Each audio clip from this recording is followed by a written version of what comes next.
Good morning students, I am Reema Gupta. This is your Hindi class. Last class में हम लोगों ने पढ़ा भाषा, वर्ण, शब्द, ये सारे हम लोगों ने फर्स्ट सेकंड चैप्टर में पढ़ लिए. अब हमारा थर्ड चैप्टर क्या है? संज्ञा. संज्ञा में क्या है कि संज्ञा क्या होती है. आइए सबसे पहले हम देखते हैं कि संज्ञा की परिभाषा क्या है. किसी वस्तु, स्थान, प्राणी, अवस्था, गुण या भाव के नाम का बोध कराने वाले शब्दों को संज्ञा कहते हैं. ये इसकी परिभाषा है. कोई वस्तु जैसे टेबल, कुर्सी, मेज हो गया. स्थान किसी जगह का नाम जैसे वाराणसी, लखनऊ, इलाहाबाद. ठीक है. कोई प्राणी जैसे गाय, भैंस, कुत्ता. कोई भी अवस्था उसकी कैसी मतलब उस जगह की अवस्था की क्या है, उसकी गुण किसी भी अच्छा है, बुरा है, भाव के नाम का बोध कराने वाले शब्दों को क्या कहते हैं? संज्ञा कहते हैं. आइए हम देखते हैं. यहाँ एक पिक्चर दिया हुआ है, इसको हम ध्यान से देखेंगे. इस पिक्चर के माध्यम से इसकी परिभाषा को व्यक्त किया गया है. ठीक. तो आइए देखते हैं क्या कहते हैं कि तमिलनाडु में धान की फसल काटने की खुशी में पोंगल का त्यौहार मनाया जाता है. इसमें सूर्य की पूजा की जाती है और उन्हें नए उगे चावल का भोग लगाया जाता है.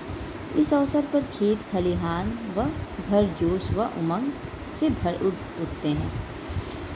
ठीक. यहाँ पे इस पिक्चर को दिखाने का ये कारण है कि जैसे देखिए उपयुक्त उदाहरण में रंगीन पदों पर विशेष ध्यान दिया गया. आप देखेंगे कि ये पद किसी वस्तु, प्राणी, स्थान, भाव आदि का नाम बता रहे हैं. संसार की प्रत्येक वस्तु किसी न किसी नाम से जानी जाती है और यही नाम शब्द व्याकरण में संज्ञा शब्द कहलाते हैं. ठीक. अब आइए देखिए क्या कहता है कि तमिलनाडु क्या बता रहा है?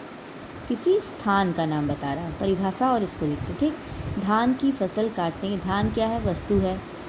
कुछ पोंगल त्यौहार ये सब है. सूर्य की पूजा, सूर्य भी कोई नाम ही है किसी पर्टिकुलर. चावल वस्तु है. इस खेत खलिहान जो है ये जगह है, स्थान है. ठीक है. तो इस पिक्चर के माध्यम से इस परिभाषा को व्यक्त किया गया. आइए हम देखते हैं कि संज्ञा के कितने भेद होते हैं. तो संज्ञा के 3 भेद होते हैं. कौन कौन से? पहला व्यक्तिवाचक संज्ञा, दूसरा जातिवाचक संज्ञा और तीसरा भाववाचक संज्ञा.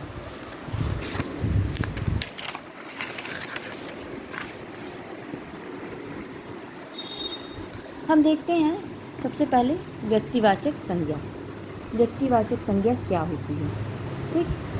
जो संज्ञा शब्द किसी विशेष व्यक्ति, स्थान या वस्तु के नाम की सूचना दे उसे व्यक्तिवाचक संज्ञा कहते हैं. जैसे सुनीता, यमुना, रामचरितमानस, मुंबई, नेपाल आदि. ठीक. ये व्यक्तिवाचक संज्ञा जो किसी एक विशेष शब्द को प्रकट करे. ये शब्द किसी जगह, व्यक्ति या वस्तु की ओर संकेत करते हैं, अतः ये व्यक्तिवाचक संज्ञा है. ठीक. आइए इसमें आगे और क्या देखते हैं कि चंद्रमा, सूर्य, पृथ्वी आदि को व्यक्तिवाचक संज्ञा ही मानना चाहिए. चंद्रमा अनेक माने जाते हैं, अतः व्यवहार में रूप में बदल सकते हैं, परंतु इनका प्रयोग बहुवचन के रूप में होकर एक वचन में होता है. ठीक. अतः इन्हें व्यक्तिवाचक ही माना जाता है. चंद्रमा को ये व्यक्तिवाचक ही माना जाता है. आम, केला, फल विशेष नाम है. इन्हें जातिवाचक में या व्यक्तिवाचक. आम और केला फल विशेष नाम होने के समूह का प्रतिनिधित्व करते हैं. आम एक नहीं बहुत तरह के होते हैं, अतः जातिवाचक संज्ञा है. ठीक. तो ये हमारा क्या हो गया? ये जातिवाचक संज्ञा. व्यक्तिवाचक संज्ञा, सॉरी. अब हम देखते हैं यहाँ जातिवाचक संज्ञा. वे संज्ञा शब्द संपूर्ण जाति, वर्ग या समुदाय का बोध कराते हैं, उन्हें जातिवाचक संज्ञा कहते हैं. जैसे नदी, देश, विद्यार्थी, फल, सब्जी, फूल, शहर, पशु. जातिवाचक संज्ञा ये सभी उदाहरण हैं. नदी, देश, विशेष आदि का बोध नहीं करवा रहे, वरन संपूर्ण वर्ग या जाति का प्रतिनिधित्व कर रहे हैं. ये जातिवाचक. जैसे कि जातिवाचक संज्ञा में जैसे कोई किसी एक, व्यक्तिवाचक में था कि वो किसी एक व्यक्ति की विशेषता को बताता है कि वो व्यक्ति है. जैसे मैंने राम कहा तो राम एक ही व्यक्ति होगा, ठीक है। लेकिन अगर हमने फल कहा तो फल में क्या आ जाएगा? अनार, अनार, आम। तो ये एक जाति हो गई कि ये फल है, इस जाति के अंतर्गत अलग अलग फलों के नाम हैं, ठीक। नदी कह दिया हमने, तो नदी क्या हो गई? नदी कौन? बहुत सारी नदियाँ हैं, यमुना, गंगा, कावेरी, जो भी हैं। तो ये नदी क्या है? सिर्फ उसकी जाति को बता रहा है, लेकिन उस नदी के अंतर्गत कई उपजातियाँ विभाजित हैं। तो इन्हें क्या कहते हैं? जातिवाचक संज्ञा। इनमें उदाहरण कौन कौन से हैं? नदी, देश, विद्यार्थी, फल, सब्जी, फूल, शहर, पशु आदि जातिवाचक संज्ञाएं हैं। ये सभी उदाहरण हैं, ठीक है। कुछ विद्वान संज्ञा के दो और भेद द्रव्यवाचक संज्ञा और समूहवाचक संज्ञा भी मानते हैं, परंतु ये जाति का बोध नहीं करवाते हुए इन्हें अलग, मतलब कुछ लोग कहते हैं विद्वान कि समूहवाचक संज्ञा भी है और द्रव्यवाचक, लेकिन अभी इसका जो है कोई औचित्य नहीं जान सकता है। भाववाचक संज्ञा। आइए अब हम देखते हैं संज्ञा के तीसरे भाग को, जो है कि भाववाचक संज्ञा।